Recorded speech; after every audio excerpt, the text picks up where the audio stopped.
বাংলা পড়ার ক্লাসে একটু অন্যরকম ভাবে হবে। তোমরা রোজ গতানুগতিক ভাবে পড়াশোনা করো, তাই তো? আজকে আমি একটা বিষয় রেখেছি, সেটা হচ্ছে তাৎক্ষণিক বক্তৃতা। তোমরা ক্লাস 8 থেকে 12 এর বাচ্চা এখানে আছো। তাৎক্ষণিক বক্তৃতার মধ্যে তোমাদের একটা করে বিষয় দেওয়া হবে, সেই সম্পর্কে তোমাদের সেই মুহূর্তে ভেবে বলতে হবে। কারা কারা বলতে কিছু ভাগ করতে হবে। এত আগে বেশ, আমি প্রথমে কস্তুরীকে দিচ্ছি। কস্তুরী, তোমার টপিক রয়েছে বৃদ্ধাশ্রমের বাসিন্দারা বৃদ্ধাশ্রমে থেকে কতটা ভালো বা খারাপ আছে। তুমি এই বিষয়ে বলো।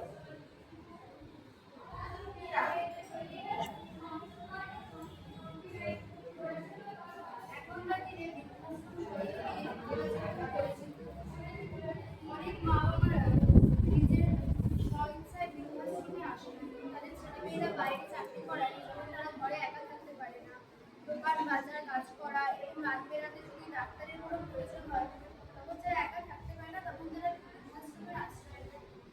সেখানে তারা নিজের সমবয়সী মানুষদের পেয়ে তারা অনেক আনন্দে জীবন নতুন করে আনন্দে জীবন কাটাতে পারে, নতুন করে বাঁচতে শেখে একটা বয়সের পর। আর সেখানে তারা তাদের নিজেদের সব সব নাচ আবৃত্তি গান সব কিছু তারা করে। এবং অপরদিকে অনেক মামারা আছে যারা তাদের ছেলে মেয়ে এবং নাতি নাতনিদের সাথে একই সংসারে থাকতে চায়, কিন্তু তখন অনেক ছেলেমেয়েরা তাদের দায়িত্ব যখন নিতে চায় না, তখন তাদের কোনো উপায় না থাকাও ওই বৃদ্ধাশ্রমে গিয়েই উঠতে হয় এবং সেখানে আশ্রয় নিতে হয়। তাই এটা সম্পূর্ণ একটি মা বাবা বা একজনের উপরে নির্ভর করছে, সে কোন পরিস্থিতিতে সেই বৃদ্ধাশ্রমে গিয়ে উঠছে, সেই বুঝেই সেটা বোঝা যাবে যে বৃদ্ধাশ্রম সেই মানুষের জন্য ভালো কি খারাপ। খুব ভালো করেছে কস্তুরী, খুব ভালো করেছে। এবার আমি বলবো, তুমি বলবে তো? আচ্ছা, তোমাকে আমি একটি বিষয় দিচ্ছি যে আগামী প্রজন্মের জন্য তুমি ছাত্র হিসেবে কিভাবে সাহায্যের হাত বাড়াবে আগামী প্রজন্মের জন্য, এই বিষয়ে তুমি কি বলতে চাও? প্রথমত আমি নিজে ক্লাস 12 পড়ি এবং সবার মতো আমার একটা দায়িত্ব আছে এই সোসাইটির প্রতি। এবং আমার আশেপাশে আমি অনেক বাচ্চাদের দেখেছি যারা পড়তে মানে ইচ্ছুক, কিন্তু তারা অর্থের অভাবে পড়াশোনা করতে পারে না। স্কুলের দামি বই খাতা, ইউনিফর্ম, জুতো, মোজা ইত্যাদি কেনার ক্ষমতা থাকে না। আমি তাদেরকে আমার পুরোনো জিনিসপত্র দিয়ে সাহায্য করতে চাই, যেমন পুরোনো কপিস, ইউনিফর্ম, মোজা ইত্যাদি। যদি স্কুলের টিচারের বিষয়টি কোনো ছাত্র যদি বুঝতে না পারে, তাদেরকে আমি সেটা বুঝিয়ে দিতে পারি আমার ভাষায়। এবং 12-এর পর আমার ইচ্ছা আমি সেরকম ছাত্রছাত্রীদের সপ্তাহে 2 দিন হলেও আমি ফ্রি ক্লাস দিতে চাই। অবশেষে আমি আমার অভিজ্ঞতা শেয়ার করতে চাই যে আমি যে ভুলগুলো আমার ছাত্র জীবনে করে ফেলেছি, সেই ভুলগুলো তারা না করে। মাধ্যমিক পরীক্ষা আমাদের জীবনে প্রথম বড় পরীক্ষা, এবং অনেক ছাত্রছাত্রীরা আছে যারা সেই পরীক্ষা দিতে ভয় পায়, খুব নার্ভাস হয়ে পড়ে।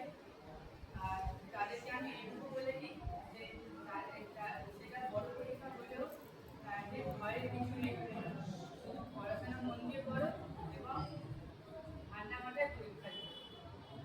এখানেই আমি শেষ করছি। আচ্ছা, এরপরে আমার ছাত্রী কে হাত তুলেছিলেন? অবন্তিকা। অবন্তিকাকে আমি বিষয় দিচ্ছি ড্রপ আউট বাচ্চাদের জন্য আমাদের বিদ্যালয়ের ভূমিকা। অর্থাৎ যারা পড়াশোনা করতে না পারে স্কুল ছেড়ে চলে যায়, তাদের আমাদের বিদ্যালয়ে কিভাবে ফিরিয়ে আনতে পারে। ছোটবেলা থেকে মা বাবারা মনে একটি ইচ্ছে তৈরি করে দেয় যে তাদের সন্তানরা ইংরেজি মাধ্যমের স্কুলে পড়াশোনা করে, যদিও তারা নিজেরা ইংরেজিতে পড়াশোনা করে। এরকম অবস্থায় বাচ্চারা ইংরেজিতে পড়াশোনা করতে শুরু করে এবং কোনো জিনিস জানতে হলে তারা ইংরেজিতে প্রথমে জানে, মাতৃভাষার আগে। এইভাবে তারা ক্লাস 5 বা 6 পর্যন্ত ভালো মার্কসে পাস করে যায়।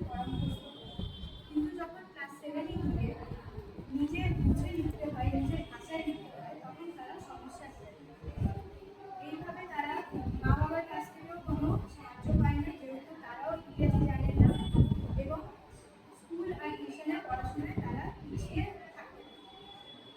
এরকম করে তাদের পড়াশোনার দিকে একটি অনীহা তৈরি হয়, যার ফলে তারা ক্লাস 9 বা 10 গিয়ে পড়াশোনা ছেড়ে দেওয়ার একটি ইচ্ছে তৈরি করে বা পড়াশোনা ছেড়ে দেয়। এই সমস্যা দিয়ে আমরা স্কুল থেকেই রক্ষা করতে পারি। স্কুলের শিক্ষক বা শিক্ষিকারা যদি এরকম বাচ্চাদের ক্লাস 7 নিয়ে খুঁজে বের করতে পারে বা এরকম ছাত্রছাত্রীদের যদি একটি ফ্রি কাউন্সিলিংয়ের মধ্যে দিয়ে নিয়ে যাওয়া হয়, তাহলে এরকম ড্রপ আউটের যে সংখ্যা আছে তাদের আমরা বিদ্যালয়ে দিয়ে কমাতে পারি। এই হচ্ছে আমার